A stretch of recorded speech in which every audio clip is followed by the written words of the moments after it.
hinter jedem Medizinprodukt steckt auch ein Patient und damit auch ein Menschenleben, was wir gefährden können. Und wenn wir hier Angriffsvektoren offen lassen, dann ist dieser Patient eben auch Risiken durch Angreifern ausgesetzt. Ich bin Joachim, ich bin jetzt 10 Jahre bei der ITK. Studiert habe ich in Karlsruhe Informatik und habe dann anschließend dort auch promoviert und habe dann nach Abschluss der Promotion hier angefangen.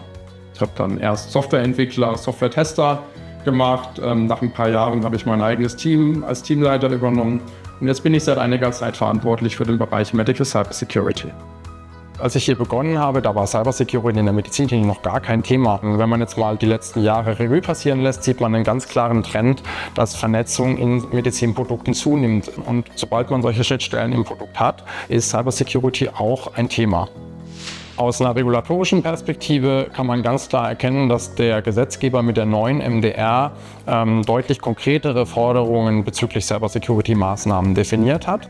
Man muss aber auch ganz klar sehen, dass die regulatorischen Forderungen wirklich nur ein Minimum darstellen von dem, was man an Cybersecurity-Aktivitäten im Produkt realisieren sollte. Denn hinter jedem Medizinprodukt steckt auch ein Patient und damit auch ein Menschenleben, was wir gefährden können. Und wenn wir hier Angriffsvektoren offen lassen, dann ist dieser Patient eben auch Risiken durch Angreifern ausgesetzt.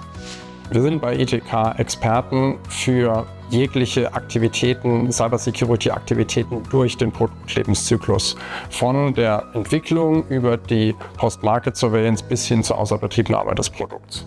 Und ganz besonders haben wir Schwerpunkte auf 3 verschiedenen Aktivitäten. Das ist zum ersten das sogenannte Cybersecurity-Risikomanagement. Das bedeutet, wir gehen gemeinsam mit dem Kunden durch das geplante Produkt, um potenzielle Bedrohungen für das Produkt zu identifizieren. Wir bewerten mit dem Kunden diese Bedrohungen und leiten daraus Risiken ab, die potenziell nicht akzeptabel sind, definieren für diese nicht akzeptablen Risiken dann Risikokontrollmaßnahmen, leiten daraus Anforderungen ab, die dann in die reguläre Produktentwicklung einfließen. Punkt 2, das ist das sogenannte CVE-Scanning. Das bedeutet, dass wir die Software sowohl während der Entwicklung als auch nach Inverkehrbringung auf offene und bekannte Sicherheitslücken untersuchen. Dazu erstellen wir eine sogenannte BOM, Bill of Material, der Softwarekomponenten, aus denen das Produkt besteht, und gleichen diese Softwareliste mit offenen und bekannten Schwachstellen ab. Punkt 3 ist das sogenannte Pentesting. Hier nehmen wir die Hackerperspektive ein und versuchen, die Risikokontrollmaßnahmen zu umgehen. Und wir versuchen auch neue Angriffsvektoren zu identifizieren, die wir beim vorigen Entwickeln potenziell übersehen haben.